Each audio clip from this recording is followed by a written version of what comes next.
You read that correctly. I got some footage of the interview with Terron Armstead.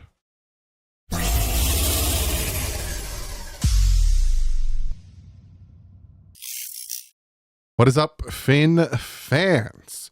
If you guys didn't know, last Tuesday, the Dive Bar podcast did an amazing thing by allowing me to sit in on their interview with Terron Armstead. Now, this past Tuesday, they sat down with Xavier Howard. I have tagged them in the title. I'm going to show some clips and some answers of what Terron had to say. We talked to Terron Armstead for about 25 minutes, give or take. I'm not going to put all the answers in there because I want you to go over and watch the full thing.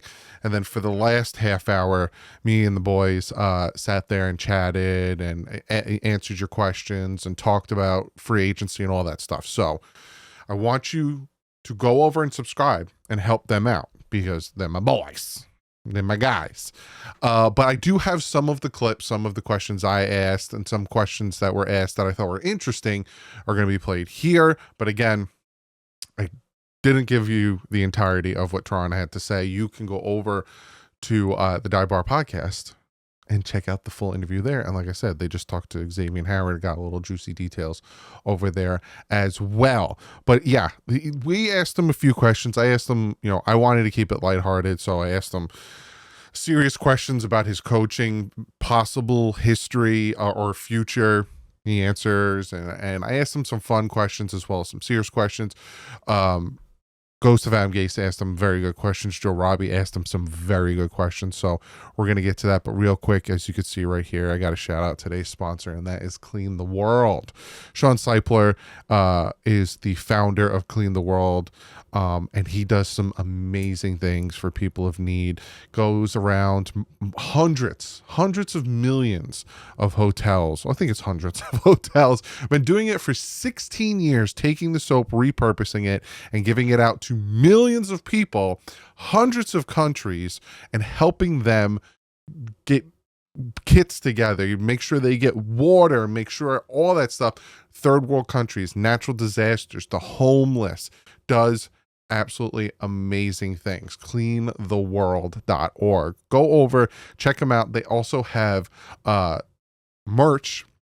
And on top of that, he has another corporation or foundation called the Wash Foundation, and they bring water to people that need it, mostly in third world countries. They do shower stations and everything for people that need it. So go over, check them out, cleantheworld.org.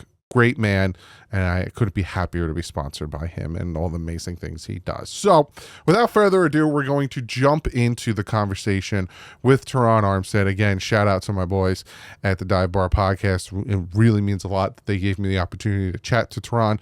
Maybe I can get Terron on the channel, ask him some more questions. That would be absolutely fantastic as well. And I'm going to try my best to get some players in here during the off season and during the downtime. I am trying my best.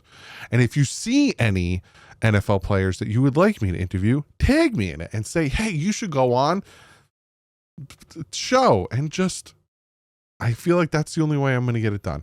But without further ado, we're going to listen to what Terron Armstead has to say. And if someone gets signed later today or something happens today, you will get a video. Other than that, I will see you in the next one. But like usual, stay classy. It fins up. Terron, I got a question for you. So you inducted into the Senior Bowl, big part of that.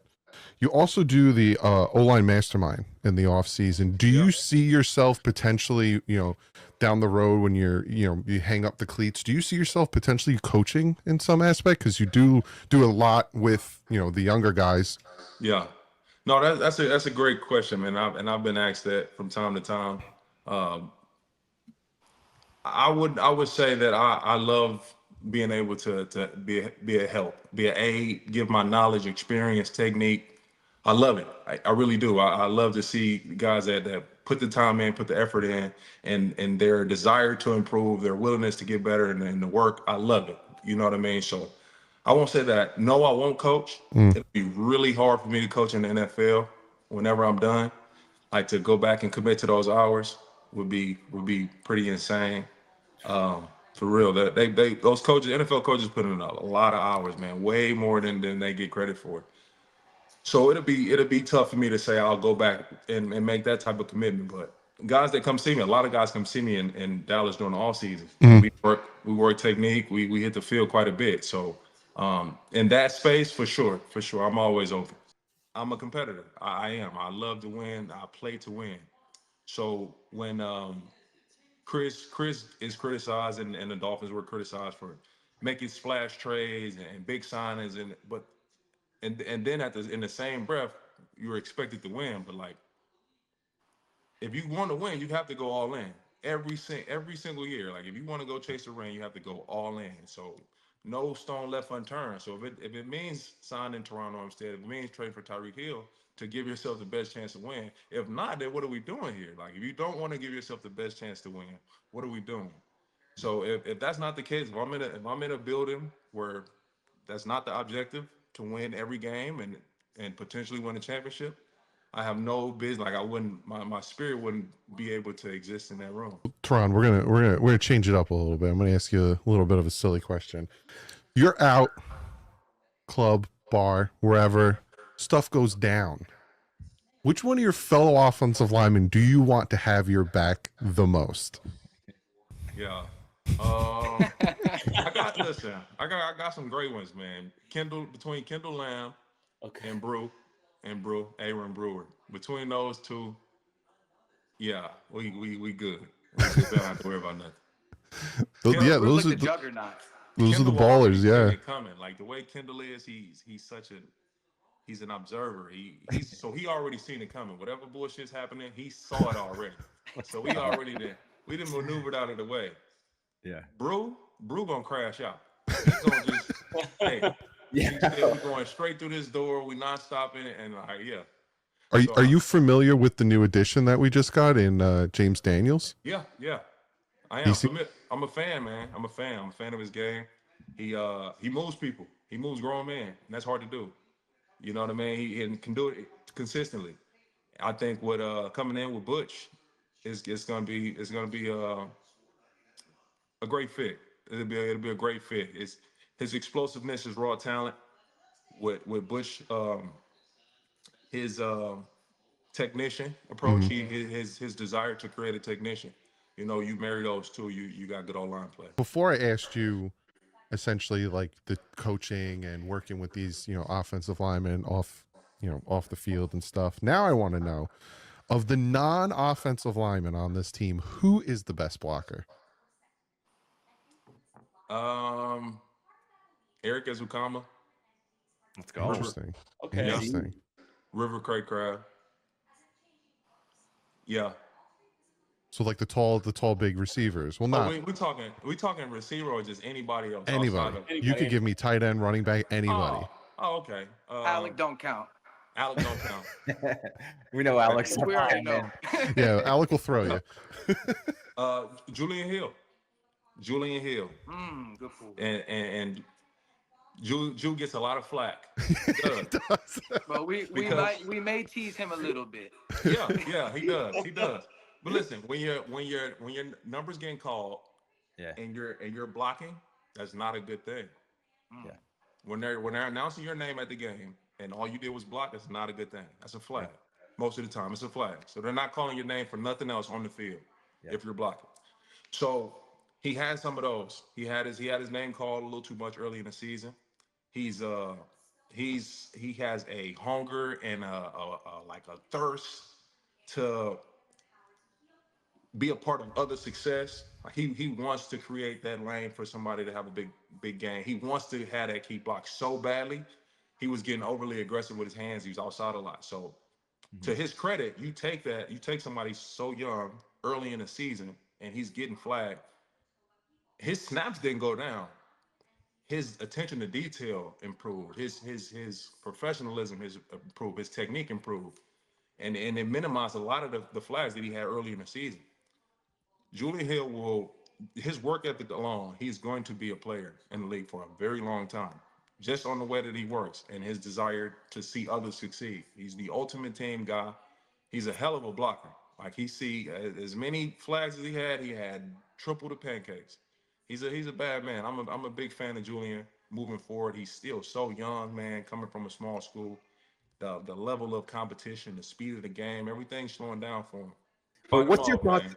You being out here, I mean, you see everything on Twitter. You're engaging with the fans. It's awesome. It's really cool. And what's your thoughts on the current state of the Dolphins fan base since you've been here? And you Yeah. could be as honest as you want, man. You Oh, can be as honest as you want. I'm gonna do that anyway. Yeah. I'm gonna do that anyway. I'm always gonna give it to you straight. This is just Yeah. what it is.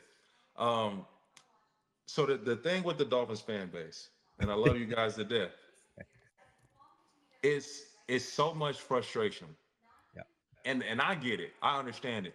And the thing about me, and it's other players like this around the league too. Like, I take rivalry serious. I take to have the ability to talk shit. Like, I want that for the fan. Like, I literally do. If I see some shit going back and forth when I was with the Saints and we playing against the Falcons, like, we can't lose to the Falcons. Like, our fans can't go to work listening to that. Like, we can't do that. I value that. I do. So big games, playoffs, but like, so the playoff drought that we're going through right now, I feel that way, and I'm not the only one. Like, the players, we understand that shit and we want to fix it for real. Like, it's frustrating to us too. And then the fans, y'all just keep bearing down. It's just like, just rock with us, man. We trying, like, for real. I want nothing more than break that drought, and let's go ahead and go and get the Dolphins back to the top. Like, we feel that way too. So that frustration. Terron, you're making me want to run it back next year, Terron. Making me Are want we to run reading it between the back, lines? baby. No, it's a real thing, bro. Real Are we thing. reading between the lines here, or? I'm talking truthfully. I know you're like, getting for me real. hype. You can't do that right now. I'm live right now. You can't. No, for real, man. We do. And- Like, yeah. I could play. If I can walk on one leg, I'm there. And I'm there. the fans do feel that, and the fans do see that. So that was coming from a leadership perspective, capping the team. Like, it's awesome to see from our perspective. I appreciate it, man. Yeah. Y'all don't even, and I'm giving some exclusive shit right here too. Y'all don't know the half of, the extent of what, not just myself, other players going through. Like, I've had times even this season where I'm on crutches until Saturday. Raiders week. And then we go play Sunday. Mm-hmm. But it's not. I don't put it out there. Like, I'm not looking for it. Simply, I'm choosing to play this game. I love it to death. I'm choosing to go out here and put this jersey. Like, I want to do this. You feel me? So, I'm not asking for sympathy. If I go out there, I have to play like I'm 100%, whether I am or not. The man across from me don't care. The film it doesn't come with captions or subtitles. Yeah, T Steele was dealing with a grade 3. What the fuck? It don't matter. You got to go out here and play. I got to protect the quarterback and open layout. So it's real. And I'm gonna, at some point, like, I don't know if I'm gonna do it in the form of a book or I'm gonna do a tell-all, but I will let everyone know the injury, every injury I was dealing with, the extent of it, how I played, how I mapped out a plan when I wasn't able to use certain things, certain movements. I think it'll be really insightful, and fans will get a chance to see what goes into a week of preparation. Before you leave, what's going to go into that decision as far as your family, your location, where you're at in life, your competitiveness, that fire that's burning inside you? What goes into that, man? I think Joe said earlier, it's pros and cons with anything, with everything. So you look at the pros of running it back and playing in the NFL. You living a dream still, you know what I mean? You going out to compete with your brothers, people that I've built real relationships with. You know where you about to get that competitive edge from, that to quench that competitive thirst. You can hit people legally. You know what I'm saying? Like, it's and then you got a chance. You got a platform. You got a platform that's great that you can use for your outreach or whatever you're doing. And then you got a chance to go and win a ring, man, and reach football immortality. Hell yeah. The cons, you got an aging body. I'm not ashamed to say it. I'm not running 4.6 anymore. No question about it. So, aging body. I got growing kids. My twins are about to be teenagers, and son is getting older. So just trying to be able to spend more time there. But more than anything else, like, if I could just start lifting off the cons, it really come down to the body and the family.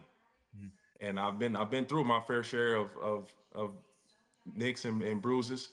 I've been through my fair share of MRI machines and all that good shit too. So yeah, my body's flowing with radiation, and it is weighing into the decision. You know what I'm saying? So it's those, man. It's that mental gymnastics of going back and forth. And if I make the decision to do it now in March or in April, I'm all the way in. Like I'm fully bought in. I won't be doing in and out at all. Like I'll be locked in. So to make that commitment, I got to be sure.